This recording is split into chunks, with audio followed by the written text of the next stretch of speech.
Après avoir positionné l'arête blanc-bleu, on va positionner l'arête blanc-rouge qui va se trouver à sa gauche quand on a la face bleue tournée vers soi. Bien entendu, le premier cas de figure, le plus facile, c'est quand il se trouve que, par hasard, elle est déjà bien positionnée. Dans ce cas, vous pouvez passer à la vidéo 5.4. Il se peut qu'elle soit sur la couronne du haut et dans le bon sens, c'est-à-dire blanc vers le haut, mais qu'elle ne soit pas à la bonne place. Dans ce cas, qu'elle se trouve ici ou là, même manip.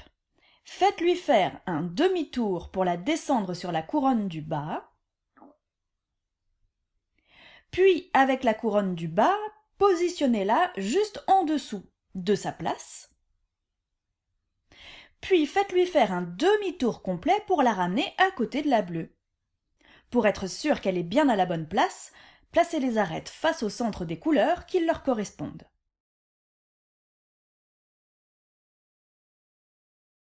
Évidemment, il y a plein d'autres façons d'arriver au bon résultat en partant de cette configuration. Mais encore une fois, l'idée n'est pas de vous donner une série de mouvements à apprendre par cœur, mais de vous guider pour vous aider à comprendre comment fonctionne le cube. Et ce sera valable pour toutes les configurations qui vont suivre. Je ne vous donnerai qu'un seul moyen d'arriver au bon résultat, mais vous pourrez trouver vos techniques préférées une fois que vous maîtriserez mieux le cube. Si elle est sur la couronne du haut, rouge tournée vers le haut.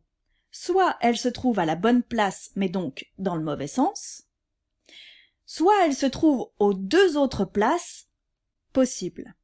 Dans ces cas-là, quel que soit le cas, mettez-la face à vous, et avec la couronne avant, descendez-la en négatif pour la mettre à gauche sur la couronne du milieu. Ensuite, gardez son côté blanc face à vous et avec la couronne du haut, amenez la blanc-bleu bien placée également face à vous.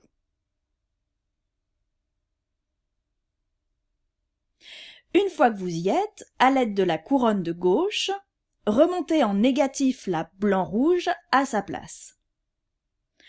Pour être sûr qu'elle est bien à la bonne place, placez les arêtes face au centre des couleurs qui leur correspondent.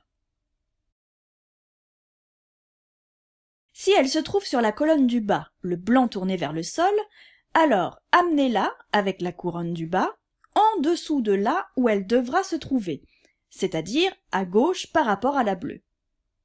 Et ensuite, remontez-la en faisant faire un demi-tour à la couronne avant.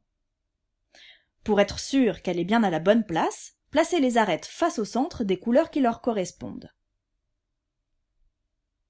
Si elle se trouve sur la couronne du bas, cette fois-ci face rouge tournée vers le sol, avec la couronne du bas, amenez-la à l'exact opposé de l'arête blanc-bleu,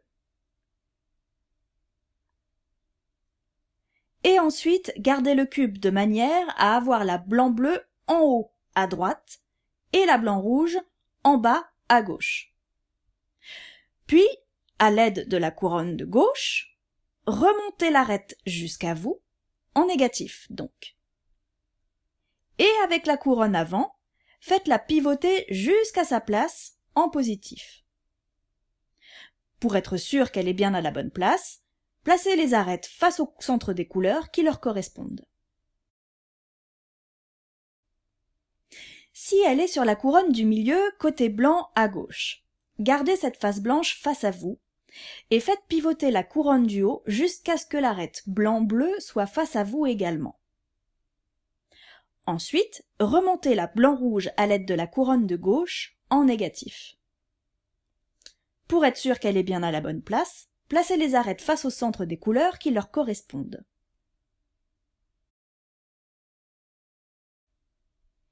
Si elle est sur la couronne du milieu, côté blanc à droite, gardez cette face blanche face à vous et faites pivoter la couronne du haut jusqu'à ce que l'arête blanc-bleu soit à votre opposé. Ensuite, remontez la blanc-rouge à l'aide de la couronne de droite en positif. Pour être sûr qu'elle est bien à la bonne place, placez les arêtes face au centre des couleurs qui leur correspondent. Et voilà, vous avez positionné les deux premières arêtes de votre croix blanche.